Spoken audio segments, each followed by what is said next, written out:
Single-player games aren't dead, and this has been a great year for them. Hi folks, it's Falcon, and today on Game Ranks, the top 20 new single-player games of 2019. Starting off at number 20, it's BLOODSTAINED Ritual of the Night. Let's just go ahead and say this. When you first hear, hey, they're crowdfunding a spiritual successor to a game series that you absolutely loved, but really has kind of fallen by the wayside, you think, oh, mighty number 9. Or at least I do. BLOODSTAINED manages to jump over that thought and go, wait, give it a shot. And if indeed you are looking for the experience of an old school Castlevania game done with a very nice contemporary coat of paint, you need to look no further than this. It does it well. And I can remember almost like it was yesterday being worried about this game due to its graphical blandness. Well, that's just absolutely not a problem. The graphics of this game are great. It's just a pleasure at every moment. If you like Castlevania, there's no reason not to play this. And if you're too young to remember Castlevania, but like action platformers, this is something you have to try. It is just a tour de force as far as this genre.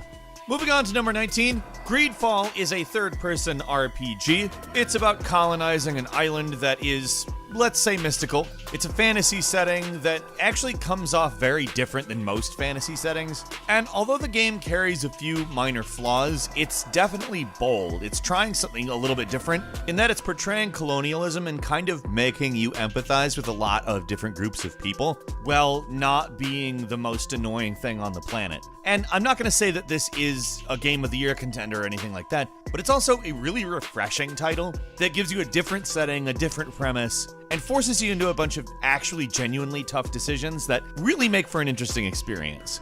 Coming in at number 18, Outer Wilds is a very different game. If you hear the premise, you travel across a bunch of different worlds and see the sights. It sounds very generic.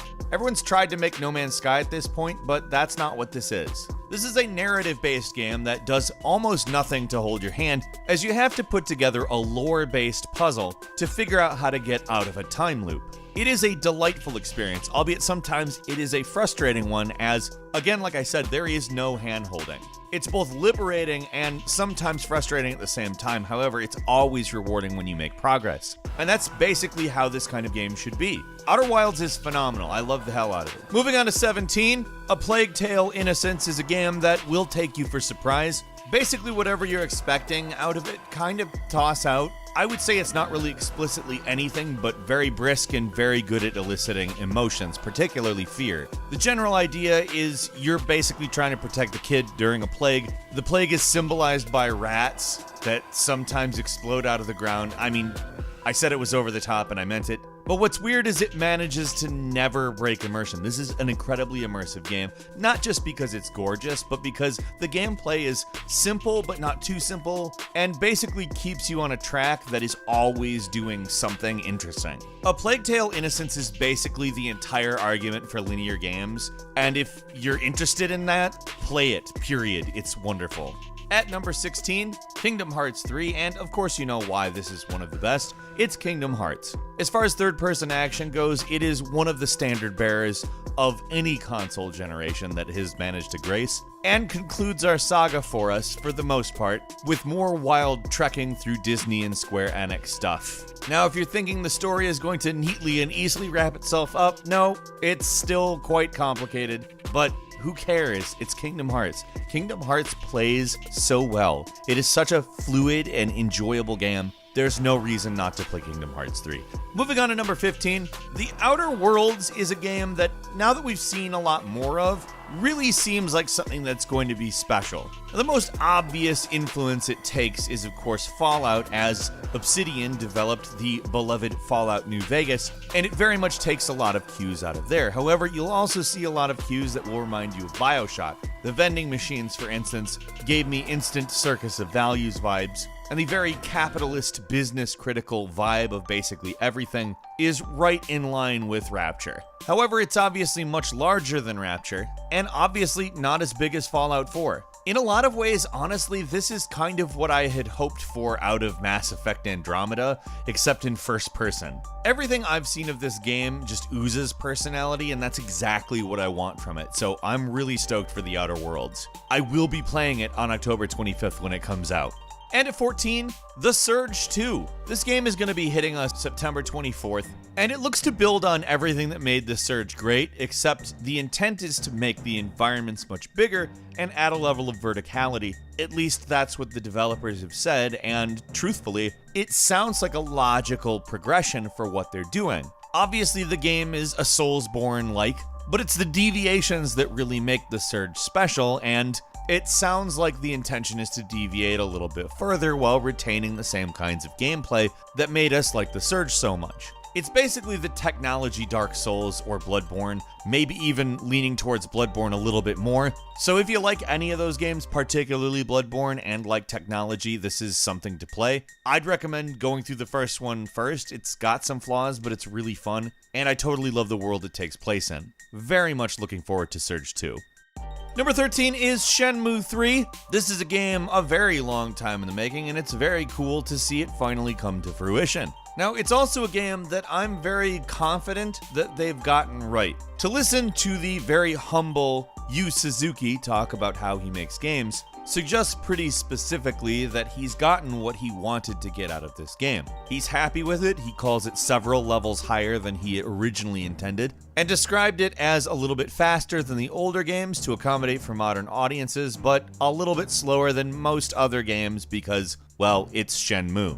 It's more or less a mystery, trying to track down an artifact, but really the point of Shenmue is that it gives you these beautiful worlds to walk around in and learn everything about. To call the original games a predecessor to Yakuza would be a massive understatement, because they're a predecessor to basically every open world game. And it looks like they've retained everything that made these games charming and frustrating at once, and that's something that I find very valuable. Shenmue 3 looks very much like a preservation as well as a progression, and that's exactly what I wanted from it, and I can't wait to play it on November 19th.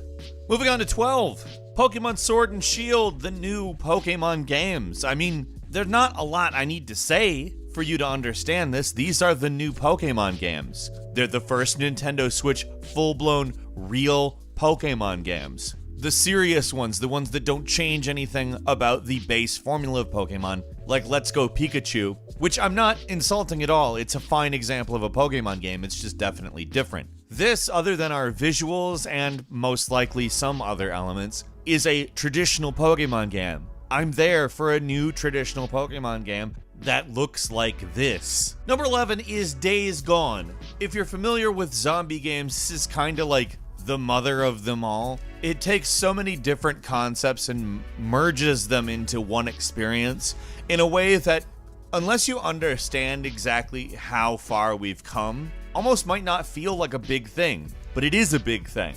It's another one of those games that benefits greatly by a kind of lack of context. Like I said, it's sort of the sum of every one of those games, refined down to a single product that works really well. And if you haven't really caught up, it feels like something just totally new. However, if you've played a ton of games like what you would expect from Days Gone, the magic is a little lessened.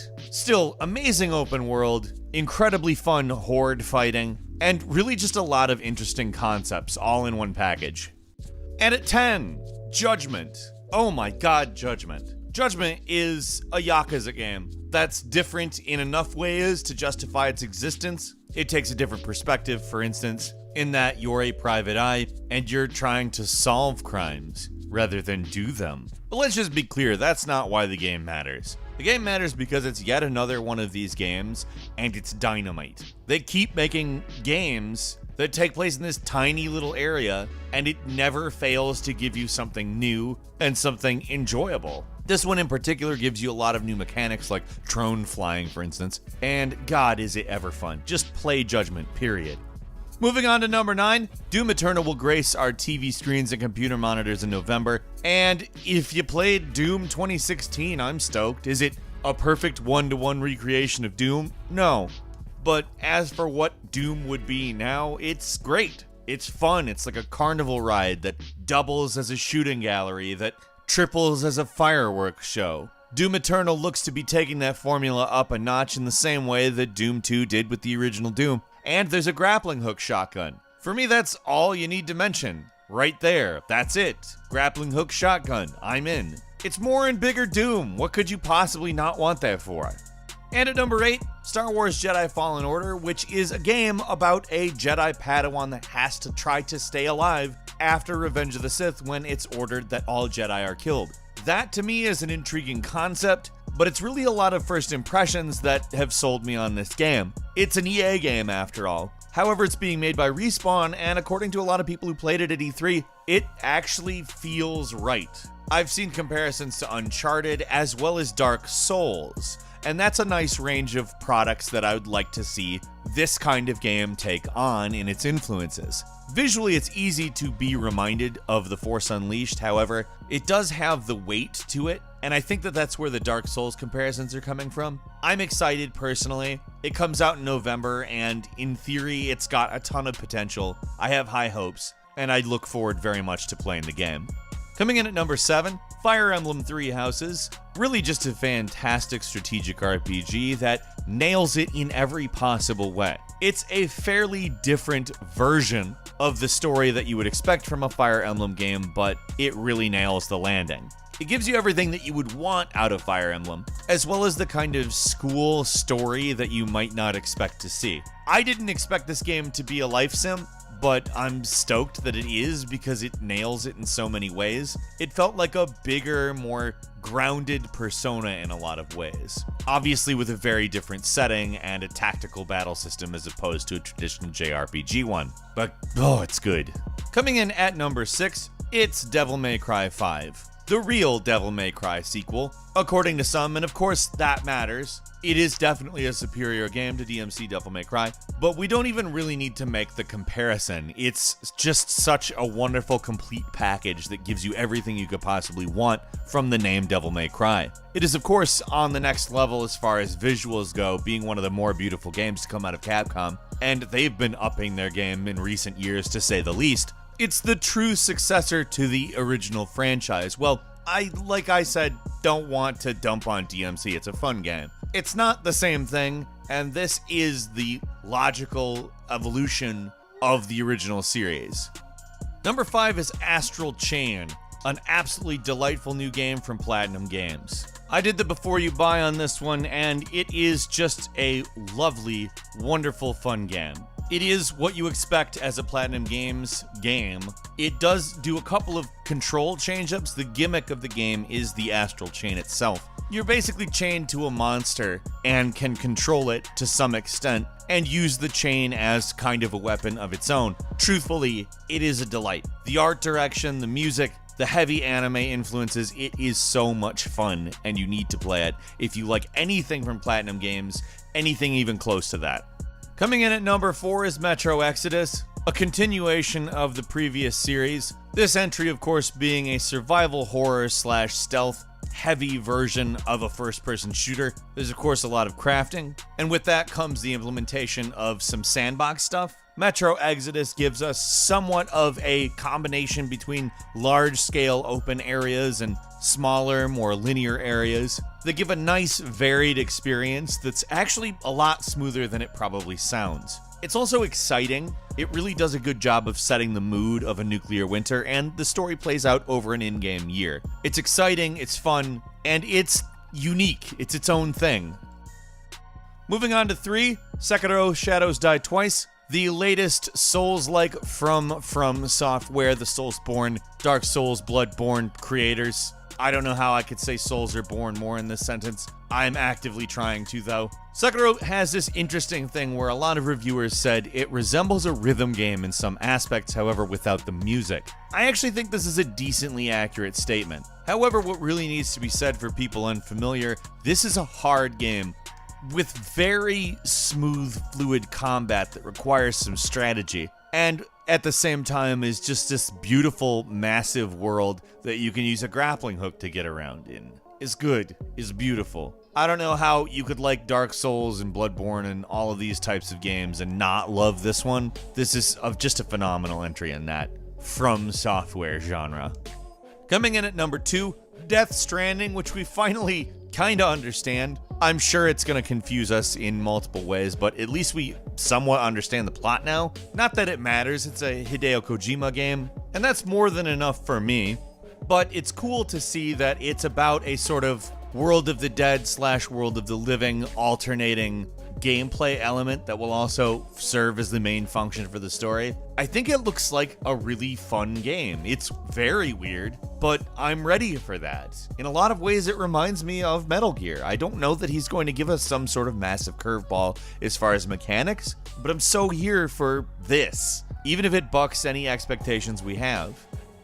And finally, number 1 is Resident Evil 2. I understand that this is a remake in every sense, however, it does so much different while retaining the feel, atmosphere, and important elements of the original that I think it kind of qualifies as a new game. I've seen discussion on it, and I want to say that it's its own kind of masterpiece. It should be regarded separately from the original, I think, to some extent. Not necessarily to the full extent, but it's such a valuable project, and the end product is wonderful. To take what is kind of a chaotic game and story and make it into something that really works, feels streamlined, and gives you everything you would expect from it, the Resident Evil 2 remake is phenomenal. It is every bit as scary, if not more scary than the original, and I just love every minute of it. Couple of quick bonus games for you. First, the Medieval remake. This is a game that presupposes the Dark Souls genre by a number of years and weirdly feels coherent with that. It's also got a bit of a sense of humor, it's silly, and it also has that look of a Tim Burton film. Similarly, the Legend of Zelda Link's Awakening remake for the Switch is exactly what you're looking for if you want that, but for Zelda. It does take a totally different approach to the visuals, of course. It's many years later, it's a much more powerful console, but everything we can observe about this game feels right. It's beautiful, it retains the kind of gameplay that the original was, the top-down, but gives us so much more to look at. What do you think? What games are you playing this year? Single player specifically? My personal favorite are the ones that are already out, probably Judgment. Leave your opinion in a comment. If you like this video, click like, and if you're not subscribed, now's a great time to do so. We upload brand new videos every day of the week, and the best way to see them first is, of course, a subscription. So click subscribe, and don't forget to click the notification bell. As always, thank you very much for watching this video. I'm Falcon. You can follow me on Twitter at Falcon the Hero, and we'll see you next time right here on Game Ranks.